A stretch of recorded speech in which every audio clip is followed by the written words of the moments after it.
I love the Lord of the Rings series, the 2000s trilogy to be more specific. Anything related to the IP after those films has been hit or miss for me, so I was skeptical when I saw the trailer for War of the Rohirrim.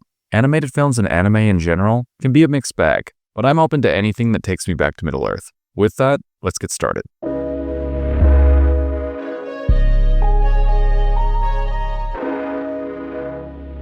The Lord of the Rings, The War of the Rohirrim takes place 200 years before the War of the Ring. We follow the Princess of Rohan, Hera, during a tumultuous time. The Kingdom of Rohan is dealing with the wants and needs of the lords throughout the land. There is a very unfortunate interaction between one of these lords that plunges the people of Rohan into war. From there we watch the characters try to save their way of life that they hold so dear. That's the setup for our new Lord of the Rings movie, so how is it? Not as great as the OG films, but that's a high bar to clear. When walking into this movie, I was worried it wasn't going to feel like the trilogy I fell in love with, but the first scene put those concerns to rest. The music, the way the images move across the screen, and the actors all felt like Lord of the Rings. The epic scope is back, and this time the story is told through beautiful animation. In regards to the animation, I will say there were a couple of scenes related to the character's movement that didn't look quite right to me, but hey, this movie was directed by the same guy who did some of the Ghost in the Shell TV shows, so I'm going to assume I'm Jon Snow when it comes to this critique. You know nothing.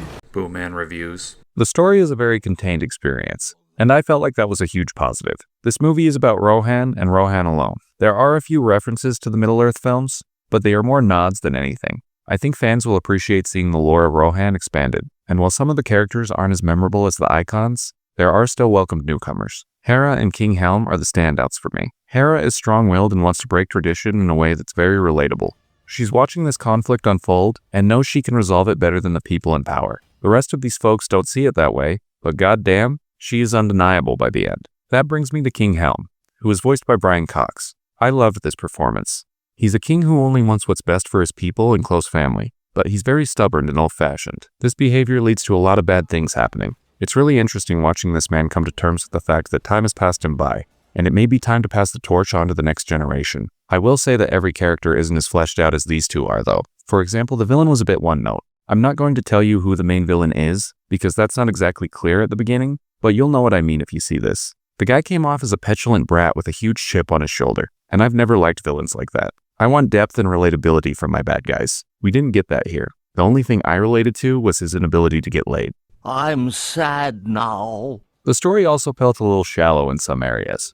A few characters and concepts were introduced that didn't have enough time to breathe, and even confused me a bit. It almost felt like this was supposed to be a miniseries, and instead of doing that, the filmmakers condensed all the episodes into a 2-hour film. For the most part, it still manages to work here, but I was left wanting. Maybe if there were a few more waifus, that could have improved the experience.